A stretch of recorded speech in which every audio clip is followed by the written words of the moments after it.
Explore, expand, exploit, and exterminate are the 4 X's that pull together this kind of historical strategy game.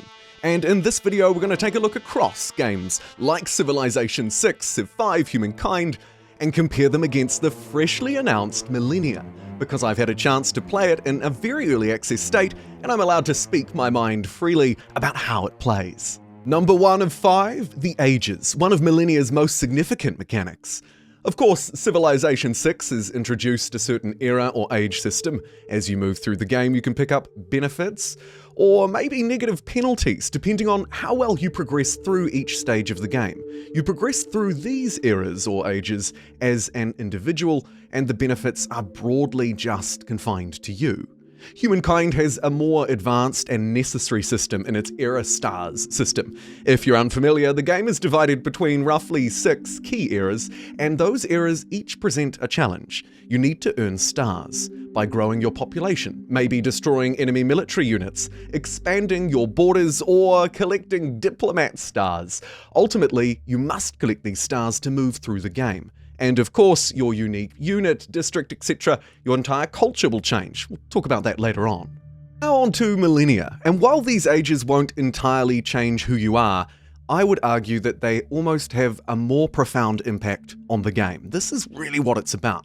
And what we're going to do is take this part of the trailer and look a little closer. This is what a normal age looks like. You'll be presented with about 7 technologies, and you generally have to research at least 3 of them within the age before you can move through to that right-hand side of the screen and move through to a given and specific age.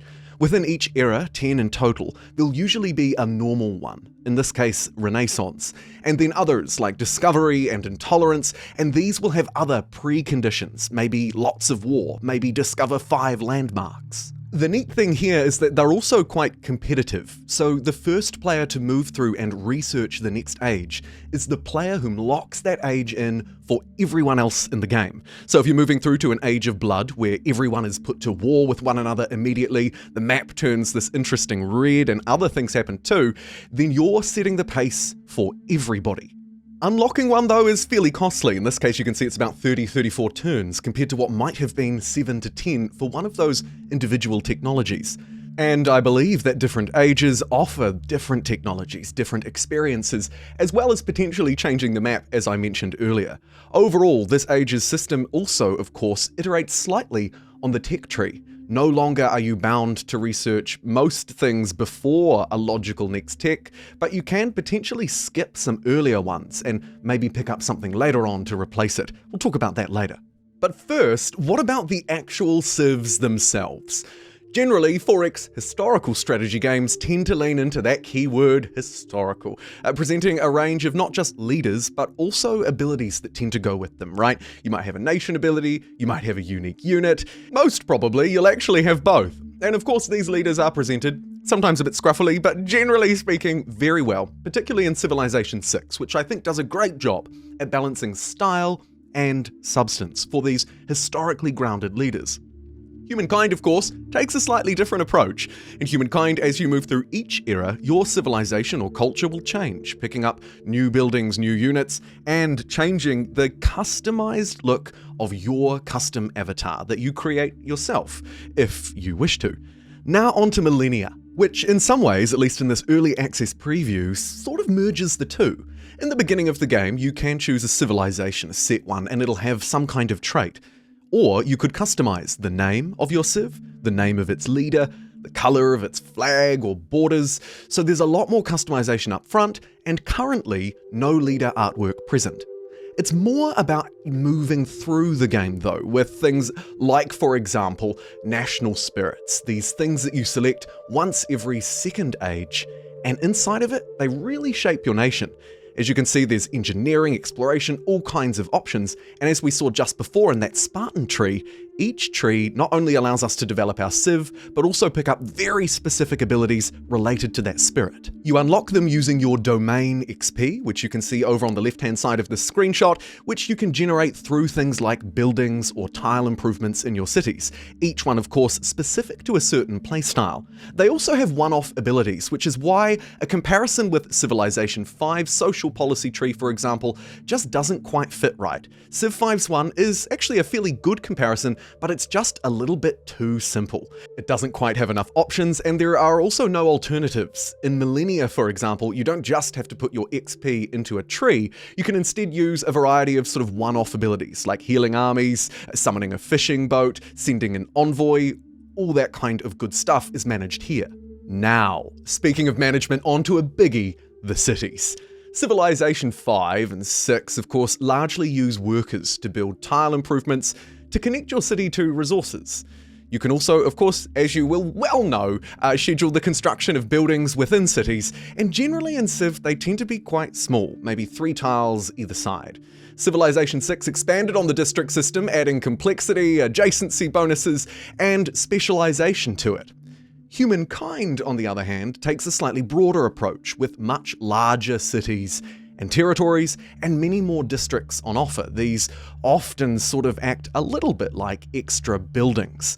On to Millennia though, maybe one of my favourite features that I've played with so far in this early build is the cities and the tiles. So cities are broadly the same as Civ, though you can expand them, like you can see here with this town of Ufa, building towns on the outside of cities which they actually call regions.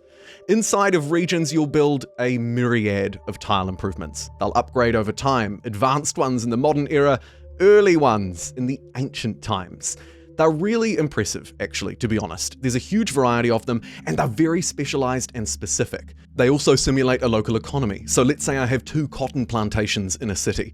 That'll be producing cotton. Maybe I want to turn that into fabric. Well, there's a tile improvement for that.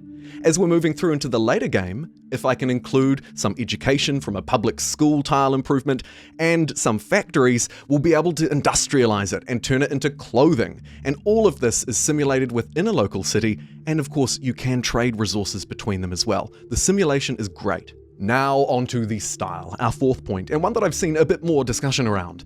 It would be fair, I think, to say that this game to me represents kind of a more realistic, if not slightly too murky or blurred version of some other games. Its UI is excellent, but I'd like to see it move through the ages.